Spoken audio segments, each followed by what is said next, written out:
வணக்கம், நான் உங்கள் chef Muralidharan. Welcome to chef Madras Murali kitchen. இன்னைக்கு நம்ம பார்க்க போகிற டிஷ் என்ன அப்படின்னா அக்கார அடிசல். இப்போது நாம் என்ன பண்ண போகிறோம் அப்படின்னா அக்கார அடிசல் பண்ண போகிறோம். இதுக்கு நான் என்ன பண்ணியிருக்கேன்னா 150 கிராம் அளவுக்கு பச்சரிசி எடுத்துருக்கிறேன். 50 கிராம் அளவுக்கு பாசிப்பருப்பு எடுத்திருக்கேன். இந்த அரிசி ஒரு சில பேர் அளக்கிறது எங்களுக்கு கஷ்டமாக இருக்கும் அப்படின்னு சொல்லுவீங்க. உங்களுடைய வீட்டில் எப்படி நீங்கள் கொஞ்சமாக வைக்கணும்னு நினைக்கிறீங்களோ அந்த மாதிரி அளந்து வச்சுக்கோங்க. இப்போ இது ரெண்டுத்தையும் நாம் என்ன பண்ணணும் அப்படின்னா அரிசியை லைட்டாக பொன்னிறமாக வறுக்கணும். ரொம்ப ரோஸ்டட் ஆகக்கூடாது, பொன்னிறமாக வறுக்கணும். சக்கரை பொங்கல் அப்படிங்கிறதுக்கும் அக்கார அடிசல் அப்படிங்கிறதுக்கும் வித்தியாசம் இதில் தான் நீங்கள் பார்ப்பீங்க. இப்போ இந்த அரிசி பார்த்தீங்க அப்படின்னா நல்லா கொஞ்சம் லைட்டாக ரோஸ்டட் ஆகிருக்கு. கலர் மாறல, இருந்தாலும் புறபரப்பு தன்மை அப்படிங்கிறது அரிசியில் வந்திருக்கு. இதை நீங்கள் பார்க்குறீங்க. இப்போ இந்த அரிசியை எடுத்து வச்சுக்கோங்க. இதே மாதிரி பாசி பருப்பையும் நீங்கள் என்ன பண்ணணும் அப்படின்னா வறுக்கணும். இந்த பாசி பருப்பை வறுக்கும் போது ரொம்ப வறுத்துறாதீங்க. ரொம்ப வறுத்தீங்க அப்படின்னா கலர் சேஞ்ச் ஆகிடுச்சு அப்படின்னா உங்களுக்கு பாசி பருப்பு அதில் தெரியும் போது உங்களுக்கு ரொம்ப டாட்டாக கலர் வேறு மாதிரி இருக்கும். அதனால் கொஞ்சம் முன்னாடியே பாசிப்பருப்பை எடுத்துடுங்க. இது ரெண்டுத்தையும் எடுத்து ஆற வச்சுக்கிட்டு ப்ளஸ் வாஷ் பண்ணிவிட்டு ஊற வைங்க. இந்த கேப்பில் நாம் என்ன பண்ணணும் அப்படின்னா 1.5 லிட்டர் பால். இந்த இதுக்கு நான் 150 கிராம் அரிசிக்கு 1.5 லிட்டர் பால் நான் எடுத்திருக்கேன். ஃபஸ்ட்டு 1/2 லிட்டர் பாலை எடுத்து காய்ச்சிட்டு சுட காய்ச்சிட்டு இப்போ இதில் சேர்த்துருக்கேன். பாசிப்பருப்பு ப்ளஸ் அரிசி ரெண்டுமே பாலில் தான் வேகணும் இந்த அக்கார அடிசலுக்கு. ஒரு சில பேர் குக்கரில் போடலாமான்னு கேட்பீங்க. அது உங்களுடைய விருப்பம். நீங்கள் என்ன பண்ணுங்கள், எப்படி தான் பாருங்க, நான் ஊற வச்சுருக்கேன் பாருங்கள். பாசிப்பருப்பையும் ஊற வச்சுருப்பேன், அரிசியும் ஊற வச்சுருப்பேன். ஊற வச்சா கொஞ்சம் சீக்கிரம் வெந்துடும். அதுக்காக தான் நான் ஊற வச்சுருக்கேன். இப்போ இதை நீங்கள் சப்போஸ் குக்கரில் வைக்கிறீங்க அப்படின்னா குறைஞ்சது 10லேருந்து 12 விசில் அளவுக்கு நீங்கள் விடணும். அதுக்கு தகுந்த மாதிரி நீங்கள் அரிசி பாசிப்பருப்பு வேகணும், ப்ளஸ் குக்கரில் தண்ணி இருக்கணும், பார்த்து வச்சுக்கோங்க. இப்போ நான் என்ன பண்ணுறேன், டைரெக்டாக தான் பண்ணுறேன். இதில் பாசிப்பருப்பை நான் ஆட் பண்ணியிருக்கேன். பாசிப்பருப்பை ஆட் பண்ணிவிட்டு கொதிக்கும் போது நீங்கள் என்ன பண்ணணும் அப்படின்னா பாலை ஒரே தரமாக நீங்கள் ஊற்றிடக்கூடாது. ஏன்னா வறுத்த பாசிப்பருப்பு வேகிறதுக்கு ரொம்ப லேட் ஆகும்போது பருப்பு லேட் ஆகும். ஏன்னா அதுக்கு பாலில் நீங்கள் என்ன பண்ணுவீங்க, ஃபுல் ஃபயர் வச்சிங்கன்னா பால் சுண்டுமே தவிர பருப்பு சீக்கிரத்தில் வேகாது. அதனால் பருப்பினுடைய இதை பார்த்துட்டு பாலை கொஞ்சமாக ஊற்றணும். அதே சமயம் மீடியமான ஃபயரில் வச்சு பண்ணணும். இப்போ பருப்பு கால்வாசி வெந்திருக்குது. இதுக்கப்புறம் நீங்கள் என்ன பண்ணுங்கள், அரிசியை இதில் ஆட் பண்ணுங்கள். இப்போ அரிசியை ஆட் பண்ணும்போது தண்ணி கம்மியாக இருக்குது பார்த்தீங்களா. அதாவது இதில் பால் தான் ஊற்றுறேன்னு தவிர தண்ணியே கிடையாது. இப்போது பருப்பு நல்லா வேகணும். இன்னும் அதுக்கு நான் என்ன பண்ணுறேன், மறுபடியும் ஒரு 1/2 லிட்டர் பாலை எடுத்து இதில் ஆட் பண்ணுறேன். இந்த மாதிரி நீங்கள் சூடான பால் தான் ஊற்றணும். அதே சமயம் நீங்கள் ஆறுன பாலை ஊற்றிட்டீங்க அப்படின்னா பருப்பும் அரிசியும் விரைச்சிக்கிச்சு அப்படின்னா சாமானியத்தில் வேகாது. அதனால தயவு செஞ்சு கொதிக்கிற பாலை ஆட் பண்ணுங்க. இப்போ இதை பாருங்க, எவ்வளோ தண்ணி கம்மியாக இருக்குது, அதாவது பால் கம்மியாக இருக்குது. மறுபடியும் நான் இதில் பாலை ஆட் பண்ணுறேன். ஸோ 1.5 லிட்டர் பால்னு சொல்லியிருந்தேன். இது வரைக்கும் 1.25 லிட்டர் பால் அளவுக்கு நான் ஊற்றிருக்கேன். பாலை ஊற்றி இதை நல்லா வேக வைக்கணும். நான் ஏற்கனவே சொன்னதான், உங்களுக்கு இவ்வளோ நேரம் பொறுமை இல்லை அப்படின்னா குக்கரில் நீங்கள் வச்சு 10-12 விசில் விட்டீங்க அப்படின்னா நல்லா மேஷ் ஆகிடும். அதே சமயம் இந்த டைரெக்டாக பண்ணும்போது தான் இந்த பாலில் இப்படி சுரண்டும் போது இதனுடைய டேஸ்ட் அப்படிங்கிறது ரொம்ப அருமையாக இருக்கும். அக்கார அடிசல் பாலில் வேகக்கூடிய பிரசாதம் தான் இது. சக்கரை பொங்கல் தண்ணியில் வேக வைப்போம். பட் பாலுக்கு இதில் அக்கார அடிசலுக்கு பாலில் நாம் வேக வைக்கணும். இப்போ இது நல்லா பாதி வெந்துகிட்டு இருக்கு.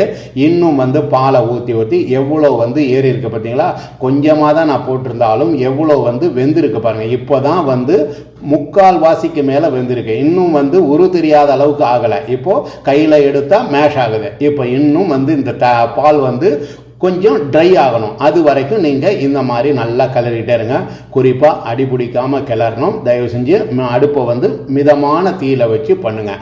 இப்போ இது நல்லா மேஷ் ஆகிருக்கு. எப்படி நல்லா மேஷ் ஆகிட்டுருக்கு பாருங்கள். இது கிட்டத்தட்ட ஒரு 90% ஆகிருக்கு.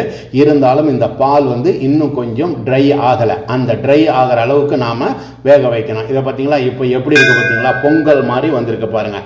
இந்த பொங்கல் மாதிரி வந்ததில் பாசிப்பருப்பு உங்களுக்கு ரொம்ப தெரியல, அந்த அளவுக்கு வெந்துருச்சு. இப்போ இதை என்ன பண்ணணும் அப்படின்னா எடுத்து ஓரமாக வச்சுக்கோங்க. இன் பிட்வீன் கேப்பில் உங்களுக்கு நீங்கள் வந்து வேணும்னா வெல்லத்தை உடைச்சி பாகு செலுத்திக்கிட்டு அதை வந்து ஒரு லைட்டாக வடிகட்டிக்கிட்டு ஊற்றுறதுனா ஊற்றலாம். இல்லை அப்படின்னா இப்போ நான் வந்து கொஞ்சம் பாகு செலுத்தி வச்சுட்டு மறுபடியும் நான் இதை எடுத்து ஊற்றுறேன். இப்போ இந்த வந்து பாகு வந்து நல்லா கொஞ்சம் லூஸ் ஆகட்டும்.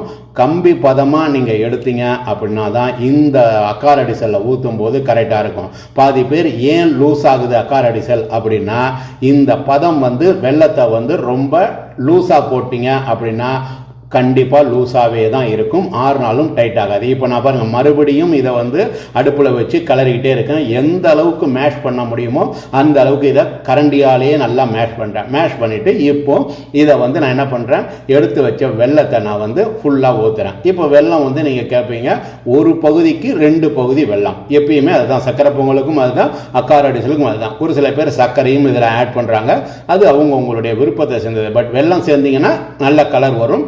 அதுவும் பாகு வெல்லமாக இருந்ததுன்னா இன்னும் டாப்பாக இருக்கும். இப்போது நான் வந்து வெல்லம் ஊற்றினேன், பத்தலை. நான் என்ன பண்ணுறேன், எடுத்து வச்சதில் மீதி ஃபுல் வெல்லத்தையும் இதில் ஆட் பண்ணிடுறேன். வெல்லம் ஆட் பண்ணால் என்றைக்குமே வந்து சக்கரை பொங்கலாக இருந்தாலும் சரி, அக்காரடிசலாக இருந்தாலும் விரைச்சிக்கிச்சு அப்படின்னா கண்டிப்பாக அது சேர்மானமே இருக்காது. அதனால் நீங்கள் எவ்வளோக்கு வெல்லம் ஊற்றுறதுக்கு முன்னாடி மேஷ் பண்ணுறீங்களோ அப்போ தான் நல்லது. இப்போ பார்த்தீங்களா எப்படி இருக்குது பாருங்கள், அப்படியே வந்து கிட்டத்தட்ட வந்து உங்களுக்கு வந்து லைட்டாக நல்ல லிக்விடாக இருக்கிற மாதிரியும் இருக்குது, அதே சமயம் உரு தெரியாத அளவுக்கும் இருக்குது. இப்படி இருந்த பிறகு தான் நீங்கள் என்ன பண்ணணும், இந்த அக்காரடிசலில் குங்குமப்பூ ஆட் பண்ணணும். குங்குமப்பூ ஆட் பண்ணிங்கன்னா ரொம்ப நல்லது. இது வந்து ஒரு சில பேர் சொல்லுவாங்க, ஸ்ரீரங்கத்தில் வந்து மார்கழி மாதத்தில் ஆண்டாள் வந்து பண்ணுறதா சொல்கிறாங்க. பட் நம்ம சேனலில் நான் இது வந்து அக்காரடிசல் போட்டிருக்கேன். இதுக்கு வந்து நெய் வந்து நீங்கள் இப்போ நம்ம இதுக்கே வந்து நான் என்ன பண்ணியிருக்கேன், 50 கிராம் அரிசிக்கு 100 கிராம் அளவுக்கு நெய் ஊற்றிருக்கேன். குங்குமப்பூ போட்டு அது மேலே நெய் ஊற்றிருக்கேன். நல்லா நீங்கள் நல்லா கிளறணும். இந்த அக்காரடிசல் எடுத்தீங்க அப்படின்னா உங்களுடைய கைகளில் வாங்கிட்டு கைகள்லேருந்து 2 விரலுக்கு உள்ள கேப்பில் வந்து நெய் ஒழுகணும். அந்த அளவுக்கு நெய் இருக்கணும். நீங்கள் கேட்பீங்க அவ்வளோ சாப்பிட்டா ஃபேட் வந்துடாதா அப்படின்னு. பட் அன்றைக்கி சொல்லியிருக்கிறாங்க, அதுபடி தான் இப்போ நம்ம பண்ணுறோம். பட் உங்களுக்கு வேணாம் அவ்வளோ வேண்டான்னா நீங்கள் குறைச்சி பண்ணிக்காங்க. பட் அதனுடைய டேஸ்ட் அப்படிங்கிறது கம்மியாக தான் இருக்கும். நெய் ஊற்றினா தான் இதில் டேஸ்ட்டே. அப்போது வந்து என்ன பண்ணணும், இது மாதிரி நல்லா கலந்த பிறகு நீங்கள் என்ன பண்ணுங்கள், மேலே வந்து முந்திரி, திராட்சை, அப்புறம் வந்து ஏலக்காய் பொடி இதெல்லாம் ஆட் பண்ணிக்காங்க. வேணும்னா உங்களுக்கு பச்சை கற்பூரம் போடலாம், அது உங்களுடைய வேணும்னா நீங்கள் சேர்த்துக்கலாம். இப்போ பாருங்கள் எப்படி நல்லா சேர்ந்த பிறகு எவ்வளோ வந்து லிக்விடாக இருக்குது பார்த்தீங்களா. இதுதான் ஆற அந்த நெய்யும் பாசிப்பருப்பும் சேர்ந்து கொஞ்சம் டைட் ஆகும். இப்பயும் இதில் எவ்வளோ நெய் இருக்குது பாருங்கள். இப்போ நான் என்ன பண்ணுறேன், மறுபடியும் இந்த 100 இல்லாமல் ஒரு 50 கிராம் அளவுக்கு நெய்யை வச்சு அதில் முந்திரி திராட்சையை பொரித்து இந்த அக்காரடிசலில் சேர்த்துட்றேன். சேர்த்துட்டு நமக்கு வந்து மேலே போட்டுட்டு நீங்கள் கிளறிட்டீங்க அப்படின்னா சுவையான அக்காரடிசல் அப்படிங்கிறது ரொம்ப டாப்பாக இருக்கும். இப்போ நான் வந்து என்ன பண்ணுறேன், ஏலக்காய் பொடியை ஆட் பண்ணியிருக்கேன். இந்த ஏலக்காய் பொடியை ஆட் பண்ணிவிட்டு உங்களுக்கு வேணும் அப்படின்னா இதில் சுக்கு பொடி போட்டுக்காங்க. அப்புறம் வந்து ஒரு சில பேர் பாதாம் இதெல்லாம் சேர்க்குறாங்க, உங்களுடைய விருப்பத்தை சேர்ந்தது. அது வந்து நான் சொல்கிறதுக்கு இல்லை. நல்லா வந்து ஆறுன பிறகும் எவ்வளோ லிக்விடாக இருக்குது, எவ்வளோ நெய் இருக்குது பார்த்தீங்களா. இதுதான் வந்து அக்காரடிசல். இப்போது நம்ம வந்து ஒரு கப்பில் வைக்கிறோம் அப்படின்னா ஃபஸ்ட்டு ஸ்டார்டிங் வந்து இந்த மாதிரி லூஸாக தான் இருக்கும். நேரம் ஆகும்போது தான் உங்களுக்கு டைட்டாக மாறிடும். இப்போ இதில் எவ்வளோ நெய் இருக்குது பார்த்தீங்களா, பார்த்தீங்கனாலே உங்களுக்கு தெரியும். ஸோ சுவையான அக்காரடிசல் வந்து எப்படி செய்யறது அப்படிங்கிறத நான் வந்து நம்ம சேனலில் கொடுத்துருக்கேன். இதை பார்த்து நீங்கள் செஞ்சு பாருங்கள். மெட்ராஸ் முரளி கிச்சனில் செஞ்ச இந்த டிஷ்ஷை உங்கள் வீட்டில் செஞ்சு பாருங்கள். செஞ்சு பார்த்து உங்களுடைய ஃபீட்பேக்கை கீழே இருக்க கமெண்ட் பாக்ஸில் பதிவு பண்ணுங்கள். இந்த வீடியோ உங்களுக்கு பிடிச்சிருந்தது அப்படின்னா லைக் பண்ணுங்கள், ஷேர் பண்ணுங்கள், நம்ம சேனலை சப்ஸ்கிரைப் பண்ணுங்கள். இது மாதிரி சூப்பரான வேறு ஒரு டிஷ்ஷில் வேறு எபிசோடில் உங்களை சந்திக்கிறேன். அதுவரை உங்களிடமிருந்து விடைபெறுவது உங்கள் ஷெஃப் முரளிதரன். நன்றி, வணக்கம்.